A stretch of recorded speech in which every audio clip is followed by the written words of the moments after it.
Good morning, students. Welcome to my channel Ultimate Physics Solution. আমি তোমাদের দাদা, তোমাদের বন্ধু, তোমাদের স্যার সায়ন সাহা আরও একবার একটি নতুন ভিডিও নিয়ে হাজির তোমাদের সামনে। তো ক্লাস 11-এর টপিক অনেক দিন থেকেই স্টপ হয়েছিল, ক্লাস 11 হচ্ছিল না। তো ক্লাস 11-এর স্টুডেন্টসরা একটু আমার ওপরে রেগেই ছিল, ক্ষুব্ধ হয়েছিল, যে জিজ্ঞাসা করছিল আমাদেরটা কবে হবে আবার। তো আজকের আমি টাইমটা পেয়ে গেলাম একটু, তো চলে এলাম একটা নতুন অধ্যায় নিয়ে।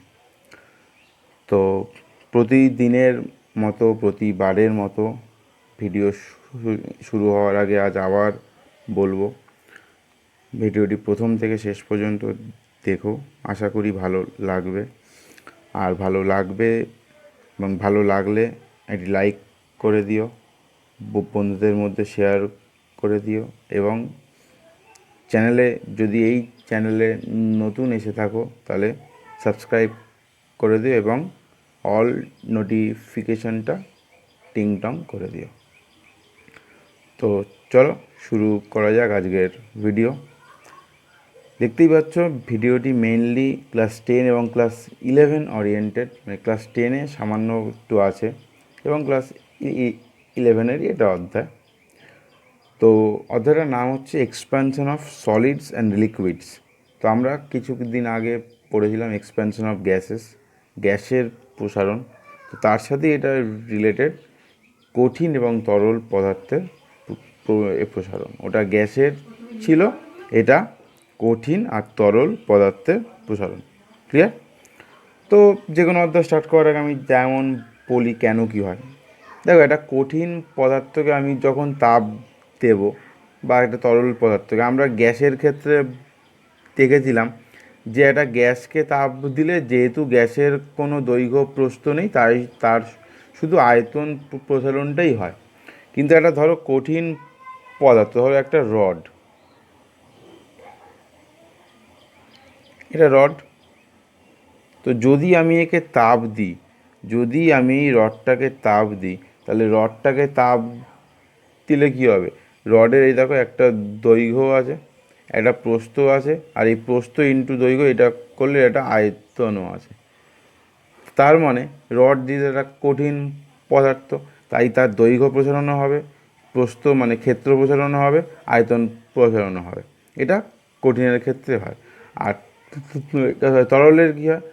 তরলেরও ঠিক গ্যাসের মতো না, এর কোনো মানে দৈর্ঘ্য আছে না কোনো প্রস্থ আছে, তাই এর শুধু আয়তন প্রসারণ হয়, কিন্তু এর আয়তনটাও দুরকমভাবে প্রসারিত হয়। তো সেটা কী কী সেটা আমরা পরে দেখব। তো আগে আমরা দেখব হচ্ছে কঠিন পদার্থের। তো কঠিন পদার্থ যেহেতু দৈর্ঘ্য প্রস্থ আয়তন আছে, ওর কিন্তু সমান তাপ প্রয়োগে মানে সমান উষ্ণতা বৃদ্ধিতে দৈর্ঘ্য প্রস্থ আর আয়তন তিন দিকেই কিন্তু সমান বৃদ্ধি হয়। যেহেতু আমি সমান তাপ প্রয়োগ করছি, ওর কিন্তু তিন দিকেই সমান সমান বৃদ্ধি হয়। কিন্তু এমন কিছু মানে পদার্থ আছে যাদের ধরো মানে বিভিন্ন যদি আমি সমান উষ্ণতা প্রয়োগ করি, ধরো এটা একটা তামা আছে, একটা লোহা আছে, আমি দুটোকেই 100 ডিগ্রি সেলসিয়াস প্রয়োগ করলাম। তো যদি এটা করে থাকি, দেখবে কিছু পদার্থের কম হয়, কিছু পদার্থের বেশি হয়। এই যেমন তামার দৈর্ঘ্য প্রসারণ গুণাঙ্ক লোহার থেকে বেশি হয়, তার মানে একই তাপ প্রয়োগে তামার থেকে লোহার প্রসারণটা কম হয়। ক্লিয়ার? আবার এই রকম ইনভার বলে একটা জিনিস আছে। ইনভার এটা আমরা ক্লাস 9-এ আমরা পড়েছিলাম। ইনভার হচ্ছে একটা সংকর ধাতু। কার না? লোহা, এফি অ্যান্ড নিকেল, এই দুজনের সংকর ধাতু হচ্ছে ইনভার। তো এই ইনভারকে আমি যতই না তাপ দিই না কেন, এর কিন্তু বৃদ্ধি সেম থাকে, এর প্রায় বৃদ্ধি হয়ই না, এটা বললেই চলে। এবার দেখো, এইবার কী হচ্ছে, আমরা দেখলাম যে ইনভার এর প্রায় তাপ এ হচ্ছে লোহা আর নিকেলের সংকর ধাতু, যাকে তাপ প্রয়োগ করলে প্রায় বাড়ে না বললেই চলে। তো এইরকম অনেক কিছু হয়। আবার ধরো একটা টান টান করা তার আছে, রাবার ব্যান্ড, যদি তুমি ওকে তাপ দাও ও কিন্তু সংকুচিত হয়ে যায়। তো বিভিন্ন পদার্থের কিন্তু প্রসারণটা বিভিন্ন হয়। এবার এটা আমরা দেখলাম, এটা হচ্ছে বেসিক, কিন্তু এটা কেন হয়? এটা তো কারণ থাকে যে কেন হয়। আমরা কি জানি যে কোনো একটা ধরো কেলাস মানে ক্রিস্টাল, এটা বস্তু মানে তো এটা কেলাস টাইপের হয়। তো ক্রিস্টালটা কি নিয়ে গঠন হয়? ক্রিস্টাল গঠন হয় হচ্ছে অনেক কটা পরমাণু নিয়ে। ধরো এর পাশে এই একটা আছে, তার পাশে এই একটা আছে, এইরকম আছে। তো এরকম একটা ধরো যদি পরমাণু সেট আপ হয়, তো পাশাপাশি এই দুটোর মধ্যে একটা ডিস্টেন্স থাকে, সেম ডিস্টেন্স কিন্তু থাকে। এইগুলোর ওই মধ্যে কিন্তু একটা সেম ডিস্টেন্স থাকে। এবার কি হয়, তুমি যখনই এদেরকে তাপ প্রয়োগ করছো, এদেরকে যেই তাপ প্রয়োগ করছো, এরা কিন্তু এদের যে গড় দূরত্বটা আছে, এটা কিন্তু বৃদ্ধি পায়। কেন না, যেই তুমি এদেরকে তাপ প্রয়োগ করছো, এদের মধ্যে কিন্তু একটা কম্পনের সৃষ্টি হয়, ভাইব্রেশন। তো আমরা এসএইচএম যখন পড়বো তখন দেখবো সিম্পল হারমোনিক মোশন, এদের মধ্যে কিন্তু একটা ভাইব্রেশনের সৃষ্টি হয়। তো এই ভাইব্রেশনের দরুন এদেরও কিন্তু গড় দূরত্বের একটা বৃদ্ধি ঘটে, মানে গড় দূরত্বটা চেঞ্জ হয়। আর এই জন্যই কঠিন পদার্থের দৈর্ঘ্য প্রস্থ আয়তন চেঞ্জ। ধরো এইটা আছে, এবার সেইটা এরপরে গিয়ে এতটা দূর চলে আসলো, আগে জাস্ট এখান থেকে এইটুকু ছিল, এখন এখান থেকে এইটা এই দেখো এতটা বৃদ্ধি হলো। তো এইটাকেই বলা হয় হচ্ছে কঠিন পদার্থের প্রসারণ। এবার এদের প্রসারণটা ধরনের হয়। দেখো, কঠিন পদার্থের প্রসারণ তিন ধরনের হয়। ফার্স্ট হচ্ছে দৈর্ঘ্য প্রসারণ, দেন হচ্ছে ক্ষেত্র, দেন হচ্ছে আয়তন। আমরা শুধু আজকে কঠিন পদার্থের প্রসারণটা নিয়েই পড়বো, কারণ অল্প অল্প পড়বো, বেশি বেশি বুঝবো, কারণ বোঝাটা কিন্তু খুব দরকার। তো দৈর্ঘ্য প্রসারণ কী হচ্ছে? ফার্স্টে দেখো, একটা দৈর্ঘ্য এরকম ছিল, কিন্তু যেই তুমি উষ্ণতা প্রয়োগ করলে এর কিন্তু দৈর্ঘ্যটা বৃদ্ধি পেল। এই হচ্ছে দৈর্ঘ্য প্রসারণ গুণাঙ্ক। দেন ক্ষেত্র, ক্ষেত্রফল একটা এই ছিল, ধরো এটা এ হলো, সেটা কিন্তু দেখো বৃদ্ধি পেয়ে এই হয়ে গেল। তো এই হচ্ছে ক্ষেত্র প্রসারণ গুণাঙ্ক। আর এইবার হচ্ছে আয়তন, এ দেখো এটা একটা ঘনক, এর একটা আয়তন আছে, কিন্তু এর থেকে আবার এর আয়তনটা কিন্তু বেশি। তো এই যে হচ্ছে আয়তন প্রসারণ গুণাঙ্ক। ক্লিয়ার? এইবার এগুলো কি, এটা আমরা একদম ডিটেলসে পুরো গভীরে গিয়ে এর আমরা পোস্টমর্টম করব। ক্লিয়ার? দেখো, ফার্স্ট আমরা পোস্টমর্টম করব, তার জন্য আমরা ছুরি কাঁচি বার করলাম। কার না? দৈর্ঘ্য প্রসারণ গুণাঙ্ক, coefficient of linear expansion. Clear? দেখো, আমি ধরলাম এটা T1 উষ্ণতা, সেখানে একটা দণ্ডের দৈর্ঘ্য ছিল হচ্ছে L1, মানে এখান থেকে এইটুকু, এই যে দৈর্ঘ্যটা, এটা হচ্ছে L1 কত উষ্ণতায়? T1 উষ্ণতায়। এবার আমি উষ্ণতাটা একটু বাড়ালাম, T2 হলো, সেই T2তে দৈর্ঘ্যটা হলো হচ্ছে আমার L2, মানে এখান থেকে এত দূর, এখান থেকে এতটা L1 ছিল, আর এখান থেকে এত দূর হচ্ছে L2 হলো, T2 উষ্ণতায়। তাহলে তুমি বলো উষ্ণতার চেঞ্জ এখানে কত হলো? না, উষ্ণতার চেঞ্জ হয়ে যেখানে T2 মাইনাস T1, আর দৈর্ঘ্যের চেঞ্জ কী হলো? L2 মাইনাস L1, কারণ আগে L1 ছিল, এখন L2 হলো, তাহলে চেঞ্জ কোনটা? এইখান থেকে এইটুকু, তো ওটাই হচ্ছে L2 মাইনাস L1। তো এই L2 মাইনাস L1 এটা কিছু জিনিসের ওপরে নির্ভর করে।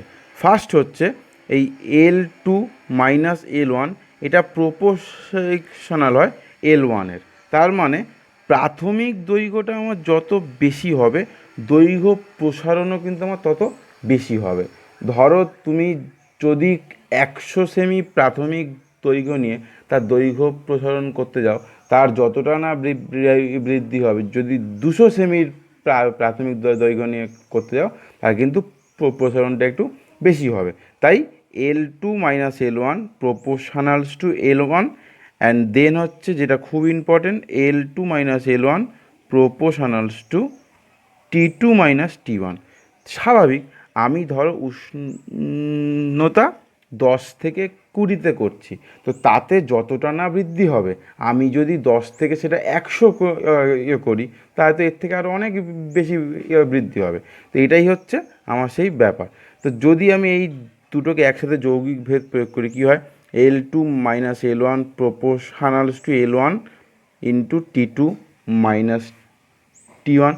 এবার যদি এখান থেকে আমি জানি সমান থেকে আনতে হলে একটা ধ্রুবক আনতে হয়, তো L2 minus L1 is equals to, এটাকে আলফা বলে, alpha into L1 T2 minus T1। তাহলে এখান থেকেই আলফাটা কী হয়, আলফা ইজ ইকুয়ালস টু হচ্ছে L2 minus L1 by L1 into T2 minus T1। এই যে আলফাটা আসলো, এই আলফাটাকেই বলা হয় হচ্ছে দৈর্ঘ্য প্রসারণ গুণাঙ্ক। তাহলে আলফাটাকে কি বলা হয়, দৈর্ঘ্য প্রসারণ গুণাঙ্ক। ক্লিয়ার? এবার দেখো আলফার একক কি হবে। আলফার একক দেখো, ওপরে L2 মাইনাস L1 তার মানে হচ্ছে দৈর্ঘ্য, তো দৈর্ঘ্যের একটা বৃদ্ধি বা সেই দৈর্ঘ্য, তো তলায় কিন্তু একটা দৈর্ঘ্য আছে, তাহলে দৈর্ঘ্যের একক সিজিএস হলে সেমি, এরও সেমি, তাহলে সেমি সেমি কিন্তু কেটে যায়, বা তুমি যদি এসআই ধরো মিটার মিটার কিন্তু কেটে যায়, তাহলে থাকে কি, অনলি কিন্তু পড়ে থাকে হচ্ছে ডিগ্রি সেলসিয়াস, আর এটা যেই ওপরে ওঠে কি হয়, পার ডিগ্রি সেলসিয়াস। তাহলে দৈর্ঘ্য প্রসারণ গুণাঙ্কের এককে কিন্তু পার ডিগ্রি সেলসিয়াস। ক্লিয়ার? এবার দেখো এখান থেকে এই এই আমি তো এটা বলে দিলাম, এই প্রশ্নটা কিন্তু আসতে পারে, দৈর্ঘ্য প্রসারণ গুণাঙ্কের একক দৈর্ঘ্যের ওপরে নির্ভর করে না, দৈর্ঘ্যের একক। তো আমি এখান থেকে দেখিয়ে দিলাম যে এর যে এককটা আসছে এখানে কোনো দৈর্ঘ্যের একক নেই। ক্লিয়ার? আবার এটা ঠিক উল্টোভাবেও আসতে পারে যে দৈর্ঘ্য প্রসারণ গুণাঙ্কের একক উষ্ণতার এককের ওপর নির্ভর করে। তো প্রশ্ন কিন্তু বিভিন্ন রকম হতে পারে, আমাকে শুধু জানতে হবে কেসটা কী। ক্লিয়ার? এবার যদি বলে এর মাত্রা, তাহলে দেখো এটা তো একটা এল আর এটাও এল, তাহলে এল এল সব কেটে যাবে, তাহলে মাত্রা কী হবে, এটাকে আমি টিটাকে যদি আমি থিটা ধরি, তাহলে এর মাত্রা হবে হচ্ছে theta minus one. Clear? Theta minus one. Clear? দেখো এইবার হচ্ছে যদি এর সংজ্ঞা চায়, দৈর্ঘ্য প্রসারণ গুণাঙ্কের সংজ্ঞা কী, তাহলে আমি সংজ্ঞায় শিখিয়েছিলাম তলায় যেগুলো থাকে সবাইকে এক ধরতে হয়। তাহলে আমি ফার্স্ট L1কে এক ধরবো, আর এদিকে T2 মাইনাস T1 একেও এক ধরবো। তাহলে এইবার আমি সংজ্ঞা কি বলবো না, প্রতি একক উষ্ণতা বৃদ্ধির জন্য, আমি কোনো কিন্তু মানে ইউনিট কি ডিগ্রি না কেলভিন ওসব আনবো না, আমি সিম্পল বলবো, এটা সব ইউনিটের জন্য, সে সিজিএস হোক এসআই হোক সবার জন্যই একই সংজ্ঞা। প্রতি একক উষ্ণতা বৃদ্ধির জন্য কোনো কঠিন পদার্থের প্রতি একক প্রাথমিক দৈর্ঘ্যে যে পরিমাণ দৈর্ঘ্য প্রসারণ ঘটে তাকে ওই পদার্থের দৈর্ঘ্য প্রসারণ গুণাঙ্ক বলা হয়। ক্লিয়ার? তাহলে প্রতি একক উষ্ণতা বৃদ্ধিতে কোনো কঠিন পদার্থের প্রতি একক প্রাথমিক দৈর্ঘ্যে যে পরিমাণ দৈর্ঘ্য প্রসারণ ঘটে তাকে ওই পদার্থের দৈর্ঘ্য প্রসারণ গুণাঙ্ক বলা হয়। ক্লিয়ার? এবার অনেক সময় ফাইনাল আর ইনিশিয়াল মানে অন্তিম আর প্রাথমিক দৈর্ঘ্যের মধ্যে একটা সম্পর্ক যায়। দেখো আমরা L2 minus L1 L2 minus L1 is equals এখানটা সম্পর্ক পেয়েছি, তাহলে এখান থেকে আমরা লিখতেই পারি L2টা এইদিকে ইন্টু L1টা ওদিকে গেল প্লাস কী হয়ে যায়, alpha into L1 T2 minus T1 এটা হয়। তাহলে আমি এখান থেকে দেখো L1 যদি কমন যায় কি হয়, 1 plus alpha into T2 minus T1। এটা কি কিন্তু হচ্ছে কোনো পদার্থের ফাইনাল আর ইনিশিয়াল দৈর্ঘ্যের মধ্যে সম্পর্ক, এটা হচ্ছে ফাইনাল, এটা হচ্ছে ইনিশিয়াল দৈর্ঘ্যের মধ্যে সম্পর্ক। ক্লিয়ার? দেখো একটা এক্সাম্পল আমরা দেখি, এক্সাম্পলটা দেখা খুবই দরকার একটা থিওরির সাথে। কি বলছে, একটা 20 ডিগ্রি সেলসিয়াস উষ্ণতায় একটা ইস্পাতের দণ্ডের দৈর্ঘ্য হচ্ছে 1.5 মিটার। তাহলে সেই উষ্ণতা 100 ডিগ্রি সেলসিয়াস করলে তার দৈর্ঘ্য কতটা বাড়বে। তাহলে দৈর্ঘ্য কতটা বাড়বে তার মানে হচ্ছে আমাকে L2 মাইনাস L1টা চেয়েছে। তাহলে আমি দেখো L1 জানি, আমি যদি এখান থেকে L2টা বার করে নিতে পারি তাহলেই আমি L2 মাইনাস L1টা পেয়ে যাব। আর এখানে কিন্তু ইস্পাতের দৈর্ঘ্য প্রসারণ গুণাঙ্ক বলে দিয়েছে। ক্লিয়ার? আমি ওটা না করেও এখান থেকে দেখো আমার তো L2 মাইনাস L1 চেয়েছে, তাহলে L2 minus L1 is equals to কী হয়, alpha into L1 into T2 minus T1। তাহলে আমি আলফার মান এখানে জানি, L1-এর মানও আমি জানি, আর T2 মাইনাস T1 তার মানে 100 মাইনাস 20 80, এটাও আমি জানি। এখান থেকে আমরা L2 মাইনাস L1 কি কিন্তু পেয়ে যাবো। তাহলে কী হবে, L2 minus L1 is equals to কী ছিল আলফা, তাহলে আলফার মান কত 11 into 10 to the power minus 6 into L1, তাহলে L1 হচ্ছে 1.5 মিটার ইন্টু বৃদ্ধি কত 80। এটাকে তাহলে তোমাকে সেমিতে আনতে হবে, সেমিতে আনলে এর সাথে আরও একটা 100 দিয়ে গুণ, তাহলে এইখান থেকে তুমি একটা পেয়ে যাবে মান। ক্লিয়ার? দেখো এইবার হচ্ছে ক্ষেত্র প্রসারণ গুণাঙ্ককে আমরা এবার পোস্টমর্টম করবো। ক্লিয়ার? কী ধরেছি আমি, ঠিক ঠিক আগেরটার মতো সেম টু সেম যা ছিল ওটা এরাও তাই। T1 উষ্ণতায় ক্ষেত্রফল S1, T2 আমি বৃদ্ধি করলাম, ক্ষেত্রফল S2 হলো। তাহলে ক্ষেত্রফল বৃদ্ধি কত হলো, S2 মাইনাস S1। কত উষ্ণতায় বৃদ্ধি হলো, T2 মাইনাস T1। তাহলে ঠিক আগেরটার মতোই এই S2 মাইনাস S1 প্রপোর্শনাল হবে T2 মাইনাস T1-এর। তার মানে যত আমি উষ্ণতা বেশি বাড়াবো তত আমার ক্ষেত্রফল বেশি বাড়বে। আর সেকেন্ড হচ্ছে ঠিক আগেরটার মতোই S2 minus S1 proportionals to S1। প্রাথমিক ক্ষেত্রফল যত বেশি হবে বৃদ্ধিও ঠিক তত বেশি হবে। তাহলে এই দুটোকে আমি যদি যৌগিক ভেদ প্রয়োগ করি কী হবে, S2 minus S1 proportionals to S1 into T2 minus T1। Clear? S1 T2 minus T1। তাহলে এখান থেকে আমি যদি সমান আনতে হয় কী করতে হবে, এটা ধ্রুবক আনতে হবে। এই যে ধ্রুবক এটাকে বিটা বলে, S1 T2 মাইনাস T1। এবার দেখো তাহলে এখান থেকে বিটা ইজ ইকুয়ালস টু কী হয়, S2 minus S1 by S1 into T2 minus T1। এই যে বিটা এটাকেই বলা হয় হচ্ছে ক্ষেত্র প্রসারণ গুণাঙ্ক। এবারের এককটা কি, ঠিক আগেরটার মতো দেখো এটা একটা ক্ষেত্রফল আছে ওপরে, তাহলে ক্ষেত্রফলের সিজিএস একক কী হয়, সেমি স্কোয়ার। তলাতেও একটা ক্ষেত্রফল আছে সেমি স্কোয়ার, তাহলে কেটে যায় গিয়ে কী থাকে, পার ডিগ্রি সেলসিয়াস। তাহলে আগেরটার মতো এটারও কিন্তু পার ডিগ্রি সেলসিয়াস, আর আগেরটার মতো তাহলে এরও কিন্তু মাত্রা হবে থিটা মাইনাস 1। ক্লিয়ার? এখান থেকেও কিন্তু সেই একই প্রশ্ন আসতে পারে, ক্ষেত্র প্রসারণ গুণাঙ্কের একক ক্ষেত্রফলের এককের ওপর নির্ভর করে না। তো এখান থেকে আমরা বলতে পারি ঠিক একই প্রশ্নের একই উত্তর, ক্ষেত্র প্রসারণ গুণাঙ্কের একক উষ্ণতার এককে নির্ভর করে, এটাও কিন্তু আমরা বলতে পারি। প্রশ্নকে আমাকে ভাবতে হবে কী কীভাবে আসতে পারে। ক্লিয়ার? দেখো আমি তাহলে এইখান থেকে আমি কি লিখতে পারি, আমি লিখতেই পারি S2 is equals to S1 plus beta into S1 T2 minus T1। তাহলে এখান থেকে কি হয়, S2 is equals to S1 1 plus beta T2 minus T1। এটা হচ্ছে সম্পর্ক প্রাথমিক আর অন্তিম ক্ষেত্রফলের মধ্যে। S2 is equals to S1 1 plus beta into T2 minus T1। Clear? দেখো এইবার আসছে হচ্ছে আয়তন প্রসারণ বা ভলিউম এক্সপানশন। আমি এটা ছবিটা রাখলাম না, আমি ছবিটা ওপরে দেখিয়ে দিয়েছিলাম। এবার আমি শুধু জাস্ট আগে পুরো থিওরি সেম টু সেম আগের মতোই আমি আনবো। T1 উষ্ণতায় ধরলাম কোনো একটা ক্ষেত্রে আয়তন V1 ছিল, আর T2তে ওটা V2 হলো। তাহলে বৃদ্ধি কতটা হলো, V2 মাইনাস V1। কত উষ্ণতায় বৃদ্ধি হলো, T2 মাইনাস T1। তাহলে এইটা হচ্ছে প্রপোর্শনাল হবে, মানে যত আমি উষ্ণতা বৃদ্ধি করব তত আমার আয়তনটাও বৃদ্ধি হবে। আবার এই V2 মাইনাস V1 প্রপোর্শনাল হবে V1-এর। প্রাথমিক আয়তন যত বেশি হবে আয়তন বৃদ্ধিও তত বেশি হবে। তাহলে এটাকে আমি যদি যৌগিক ভেদ প্রয়োগ করি কী হবে, V2 minus V1 proportionals to V1 into T2 minus T1। তাহলে এখান থেকে আমাকে ধ্রুবক আনতে হবে, V2 minus V1 is equals to, এখানে গামা বলে এটাকে, gamma into V1 into T2 minus T1, এই যে জিনিসটা এটাকে গামা বলে। তাহলে এখান থেকে গামা ইজ ইকুয়ালস টু কী হয়, V2 minus V1 by V1 T2 minus T1। Clear?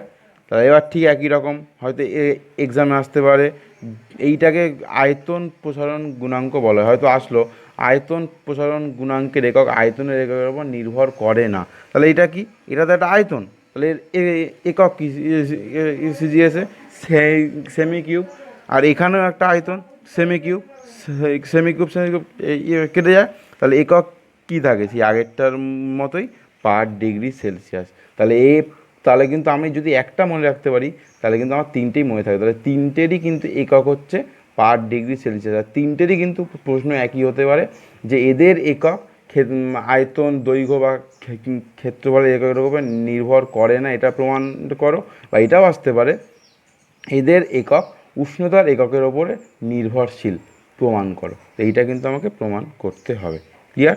আবার ঠিক আগেরটার মতো যদি আমি এখান থেকে লিখতে পারি, কি হয় এইটাকে না, V2 is equals to V1 plus gamma into V1 T2 minus T1। এখান থেকে V2 ইজ ইকুয়ালস, যদি V1 কমন নিয়ে থাকে 1 plus gamma into T2 minus T1।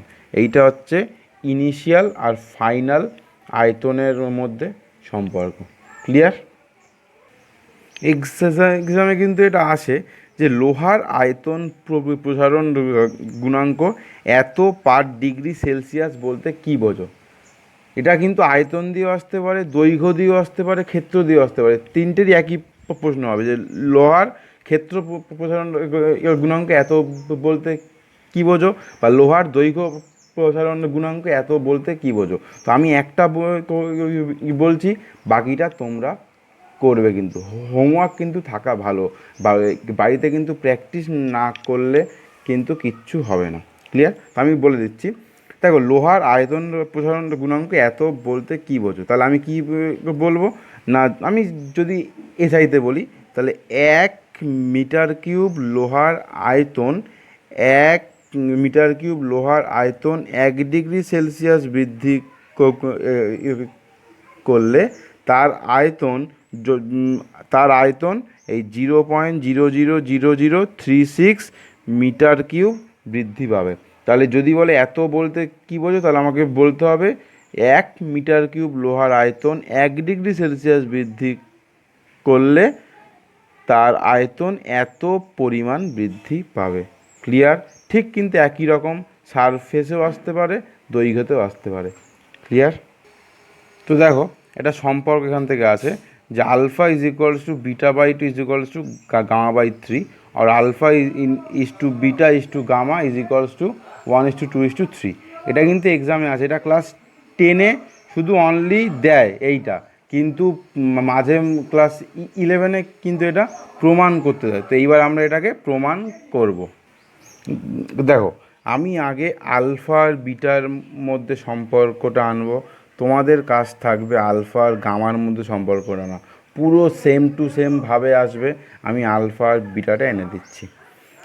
তো দেখো আমি ধরলাম যে প্রাথমিক উষ্ণতায় মানে T1 উষ্ণতায় তার ক্ষেত্রফল হচ্ছে S1, হ্যাঁ, আর যখন ক্ষেত্রফল S1 তার বাহুর দৈর্ঘ্য হচ্ছে L1। T1 উষ্ণতায় বাহুর দৈর্ঘ্য হচ্ছে S1 আর তখন তার ক্ষেত্রফল হচ্ছে S1। এবারে আমি ধরলাম ওই যে পরিবাহীটা এটা হচ্ছে বর্গাকার, সিম্পলি ধরলাম, তাহলে যদি এটা L1 হয় এটাও তাহলে L1, তাহলে প্রাথমিক ক্ষেত্রফল S1 ইজ ইকুয়ালস টু, আমরা কি L1 স্কোয়ার লিখতে পারি না? অবশ্যই আমরা পারি। তাহলে যেহেতু একটা দৈর্ঘ্য যদি L1 হয় তাহলে ক্ষেত্রফল ইজ ইকুয়াল টু আমরা কিন্তু L1 স্কোয়ার লিখতে পারি। আর অন্তিম ক্ষেত্রফল কি S2, তাহলে ওইটা কি হওয়া উচিত L2 স্কোয়ার। যেহেতু আমরা অন্তিম দৈর্ঘ্য L2 ধরছিলাম আর অন্তিম ক্ষেত্রফল S2 ধরছিলাম, তাহলে S2 is equal two L2 square হওয়া উচিত ছিল। আর আবার আমরা L2 ইজ ইকুয়ালস টু কী জানি, L1 into 1 plus alpha into T2 minus T1। আমি এইটাকে আমি শুধু টি ধরে নিচ্ছি, তাহলে আলফা ইন্টু টি, এইটা আমরা L2 ইজ ইকুয়াল টু জানি, তাহলে এখানে L2 স্কোয়ার আছে, তাহলে কী হবে এইটাকে সব স্কোয়ার হয়ে যাবে। তাহলে L2 square is equal to কী যায় লেখা এখানে L1 স্কোয়ার প্লাস দেখো এ প্লাস বির হোল স্কোয়ার, তাহলে কী হয় A square plus 2ab plus B square, এইটা হয়। তাহলে আমরা S2 ইজ ইকুয়াল টু এখানে এসে উপনীত হলাম। এবার দেখো এই যে L1 স্কোয়ার, এই L1 square is equal two আবার আমরা কী লিখতে পারি S1, তাহলে S2 ইজ ইকুয়ালস টু কী হয় S1, S2 is equals to S1 plus 1 plus 2 alpha t. আমরা এই অবধি লিখব, বাকি এইটা লিখব না। কেন দেখো আলফা ইজ ইকুয়ালস টু আমরা জানি হচ্ছে L2 minus L1 by L1 into T2 minus T1। আমি ধরলাম একটা বস্তুর 10 ডিগ্রি সেলসিয়াস উষ্ণতায় তার দৈর্ঘ্য হচ্ছে 2 সেন্টিমিটার, তাকে আমি 100 সেমি বৃদ্ধি মানে 100 ডিগ্রি সেলসিয়াসে আনলাম, তার বৃদ্ধিটা হলো হচ্ছে ধরো আমি 20 ধরলাম, 20 সেমি। তাহলে দৈর্ঘ্য বৃদ্ধি কত হলো 18, উষ্ণতা বৃদ্ধি কত হলো 90। তাহলে এখান থেকে আলফার মান কী হয় দৈর্ঘ্য বৃদ্ধি কত হলো 18 বাই উষ্ণতা বৃদ্ধি কত 90 ইন্টু প্রাথমিক দৈর্ঘ্য 2, তাহলে কী হয় 5। তাহলে দেখো আসছে যে 0.1। এবার এই 0.1 এর মান কিন্তু অল টাইম ছোটো থাকে। এইটাকে যখন আমি আবার স্কোয়ার করবো তাহলে কী হয় 0.01। তাহলে এই মানটা তো অনেক বেশি, এর থেকে আরও অনেক ছোটো মান আছে। তাহলে তাকে যদি আমি আবার স্কোয়ার করি তার মানটা আরও ছোটো হয়ে যাবে, তো সেইটা ক্রমশ জিরোর দিকেই যাবে। তো সেইটা ইন্টু সামথিং, তো এই আলফা স্কোয়ার ইন্টু সামথিং মানে এক প্রকার জিরোই প্রায় হয়। তো সেই জন্য আমি এইটাকে না ধরলেও চলে। এই জায়গায় তুমি যখন পাশে লিখে দেবে আলফা টির তুলনায় আলফা স্কোয়ার টি স্কোয়ার অনেক ক্ষুদ্র বলে এর মানটা উপেক্ষণীয়, তাই আমরা only S2 is equal two এইটা লিখলাম। আবার আমরা ক্ষেত্র প্রসারণ গুণাঙ্কে কী দেখেছিলাম না S2 is equals to S1 into 1 plus beta into T2 minus T1। তাহলে আমরা T2 মাইনাস T1কে আমরা টি ধরেছি, তাহলে বিটা ইন্টু টি। তাহলে এটাকে তুমি যদি 1 ধরো, এটাকে যদি 2 ধরো, যদি তুলনা করো কী আসে alpha is equals to sorry beta is equals to 2 alpha, beta is equals to 2 alpha. তাহলে alpha is to beta is equals to 1:2। আমরা কিন্তু একটা প্রমাণ করে ফেললাম, alpha beta is equals to 2 alpha, অতএব alpha is to beta is equals to 1:2। এক্সামে কিন্তু অনেক সময় এইটাও প্রমাণ করতে দেয় আলফা আর বিটার মধ্যে সম্পর্কটি আনো। তো ক্লিয়ার? ঠিক একই রকমভাবে তোমরা কিন্তু আয়তনটাও করতে পারো আলফা অ্যান্ড গামার মধ্যে। কী করে আমি একটু হিন্টস দিয়ে দিচ্ছি। ওখানে T1 উষ্ণতায় ফার্স্টে দৈর্ঘ্য L1 ধরবে আর আয়তন তাহলে V1 হবে। T2 উষ্ণতায় দৈর্ঘ্য L2 আয়তন V2। তুমি ওটাকে ঘনক ধরে নেবে যার 3টে বাহুই সমান। তাহলে V1 ইজ ইকুয়ালস টু কী হবে L1 কিউব, আর V2 ইজ ইকুয়ালস টু হবে L2 কিউব। আবার আমরা L2 ইজ ইকুয়াল টু কী জানি L1 ইন্টু এটা, তাহলে L2 ইজ ইকুয়াল টু হবে L1 ইন্টু 1 প্লাস আলফা টি, এর টোটালটা হয়ে যাবে হোল কিউব, যেহেতু L2 কিউব তাহলে হোল কিউব। এখান থেকে করলেই দেখবে শুধু আলফা টি যেখানে আসে তার মানটাই নেবে, আলফা স্কোয়ারের মানে নেবে না। আর আলফা কিউব একটা আছে সেটা আরও ছোটো হয়ে যাবে, সেই ওইটার মানও নেবে না। দেখবে আসবে যে V2 is equals to V1 1 plus 3 alpha t, এইটা।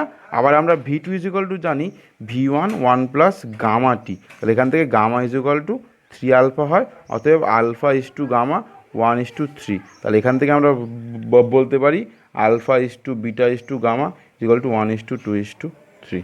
ক্লিয়ার? তোমরা এটাকে একটু ডিটেলস, আমি পুরো কিন্তু হিন্টস দিয়ে দিয়েছি, কী করে করতে হবে সেটাও কিন্তু বলে দিয়েছি, তোমরা জাস্ট শুধু এটাকে একটু করো। ক্লিয়ার? লাস্ট হচ্ছে practical application of linear expansion. Sorry, এই যে দৈর্ঘ্য প্রসারণ গুণাঙ্ক বা এই মানে কঠিনের যে প্রসারণ হচ্ছে এর ব্যবহারিক প্রয়োগ কী? এর প্রচুর ব্যবহারিক প্রয়োগ আছে। ফার্স্ট যদি আমরা একটা এক্সাম্পল দিই, এটা তোমরা সবাই দেখেছো, ট্রেন লাইনে দুটো প্লেটের মধ্যে কিন্তু একটা ফাঁক রাখা হয়। কেন না, যখন ওর ওপর থেকে ট্রেন যায় বা সূর্যের আলো পড়ে, তো সেই আলোর তাপে বা সেই ঘর্ষণের তাপে তার দৈর্ঘ্য প্রসারণ ঘটে। তো তার ফলে ট্রেনের লাইনটা কিন্তু একটু প্রসারিত হয়। কিন্তু যদি আমরা ওটাকে একদম জুড়ে রাখতাম, তাহলে কী হতো, ওর প্রসারিত হতো, প্রসারণের ফলে কী হতো, একটা অন্যটার ওপরে উঠে যেত, ফলে দুর্ঘটনা ঘটার একটা চান্স থাকতো। এই একটা হয়। এছাড়া তুমি মানে বলতে পারো, যখন দেখবে অনেক কাচের বোতলের ঢাকনা পুরো লেগে যায় শক্ত হয়ে, তো কী করবে ওই সময়, যদি কাচের বোতলকে তাপ দেওয়া যায়, তাহলে কী হয়, কাচ কিন্তু তাপের কুপরিবাহী, তাই ও কিন্তু কোনো তাপ নিতে পারে না, তাই সহজেই ওর ঢাকনাটা কিন্তু আলগা হয়ে যায়। যেহেতু কুপরিবাহী, তাদের কিন্তু প্রসারণ হয় না, তাই সহজেই কিন্তু ঢাকনাটা আলগা হয়ে যায়। কারণ কি, ছিপির প্রসারণ হয়, ছিপি তো আর কাচের না, কিন্তু ওই জন্য ছিপির প্রসারণ হয়, কিন্তু কাচ তো কুপরিবাহী, তাই কাচের কোনো প্রসারণ হয় না, তাই ছিপি বড় হয়ে কিন্তু আলগা হয়ে আসে। ক্লিয়ার?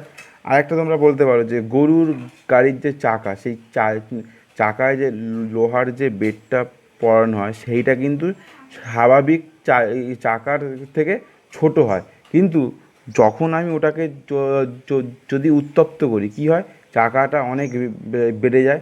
সেই গরম অবস্থায় গরুর গাড়ির চাকার মধ্যে লাগিয়ে দেওয়া হয়, এবং এর পরে আস্তে আস্তে ঠান্ডা হয়ে সংকুচিত হয়ে সে একদম চাকার সাথে দৃঢ়ভাবে লেগে যায়। তো ক্লিয়ার? এই ছিল আজকের আমাদের পড়াশোনা। তো আমরা মোটামুটি কঠিন পদার্থের প্রসারণটা সম্পর্কে জানলাম। নেক্সট ক্লাসের আরেকটা ক্লাস হবে, সেই ক্লাসটা আমরা দেখব হচ্ছে এর যে সেকেন্ড পার্টটা হবে, তরলের যে প্রসারণ, সেইটা সম্পর্কে আমরা দেখব। তো আশা করি আজকের ক্লাসটা ভালো লেগেছে। তো যদি ভালো লেগে থাকে তো লাইক করো, বন্ধু বান্ধবী ভাই বোন সবার মধ্যে শেয়ার করো। আর এই চ্যানেলে যদি নতুন এসে থাকো, তাহলে সাবস্ক্রাইব করে দিও, এরকম আরও অনেক নতুন নতুন ফিজিক্সের কনসেপ্ট পাওয়ার জন্য, ক্লাস 9 টু ক্লাস 12 যত খুশি কনসেপ্টের জন্য। তো দেখা হচ্ছে আবার নেক্সট ক্লাসে। ততক্ষণের জন্য ভালো থেকো, সাবধানে থেকো, গুড নাইট।